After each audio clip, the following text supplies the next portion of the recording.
Assalamualaikum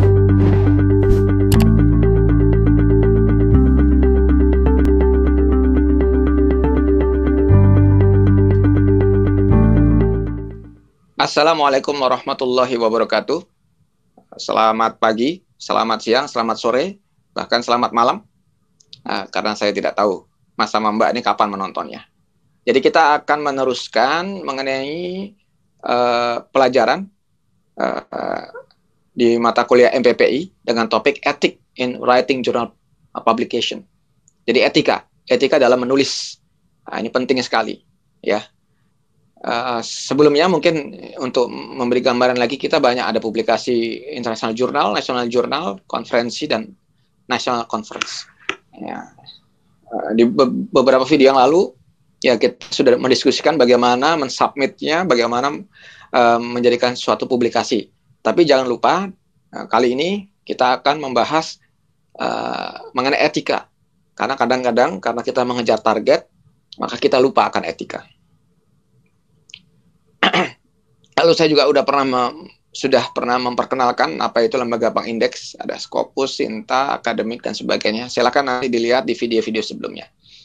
Baik, khusus hari ini, video kali ini, saya akan memfokuskan mengenai etika dan plagiarisme. Ya, memang banyak sekali kasus plagiarisme di dunia pendidikan.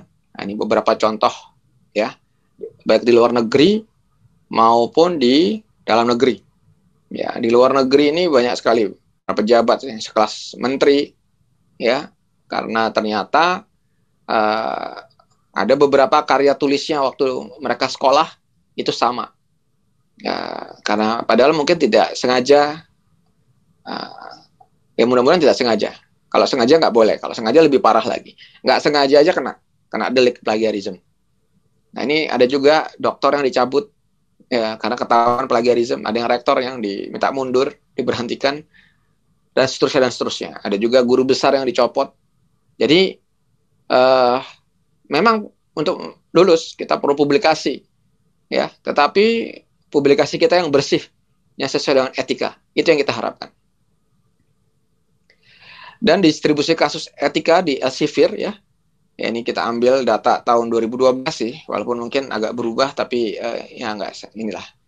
Ya, 42% itu plagiarisme, yang warna biru. Ya. Terus berikutnya lagi, duplicate submission, ini juga sering, ya. Yang berikutnya lagi, riset fraud, ada data yang disembunyikan, atau data yang... Berikutnya lagi adalah authorship. Authorship ini adalah, ya, pemasukan dan pengeluaran nama ini harusnya sesuai dengan kontribusinya. Nah, ini penting juga. Ya, saya sekarang akan membahas mengenai etika. Minimal ada 2 poin. Ya, hindari plagiarisme.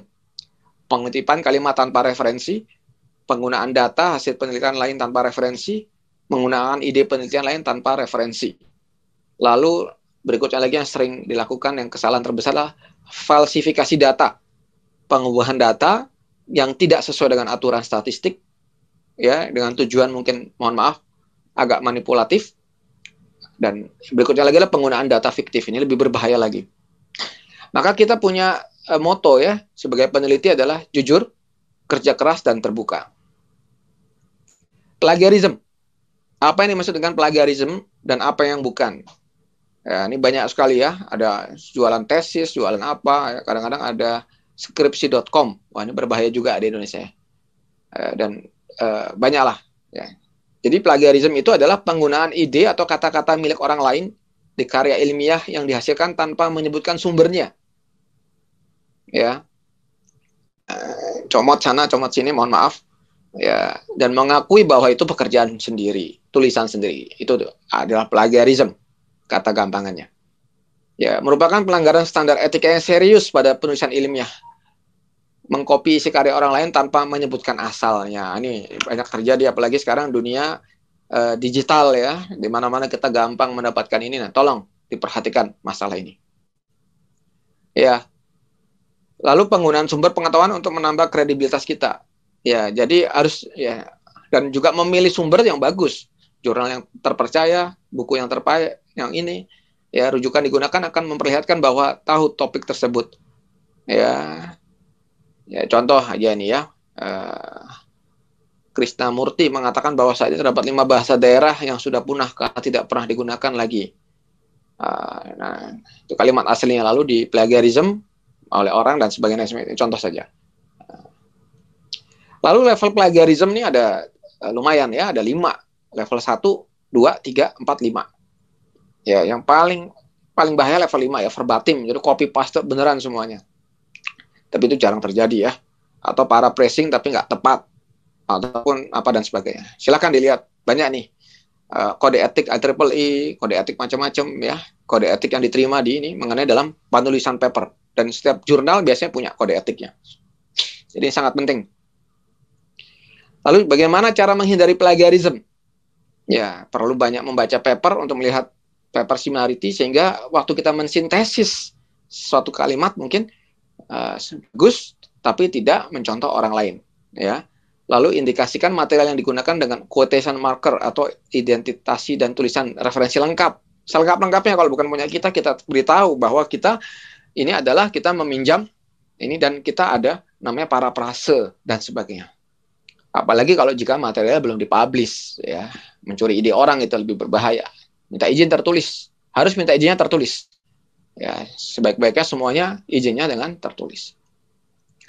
Lalu bagaimana membuat rujukannya? Ya, ini contoh saja ya. Jika akan mengutip kalimat asli dari suatu artikel, maka akan selalu ditempatkan dalam tanda kutip.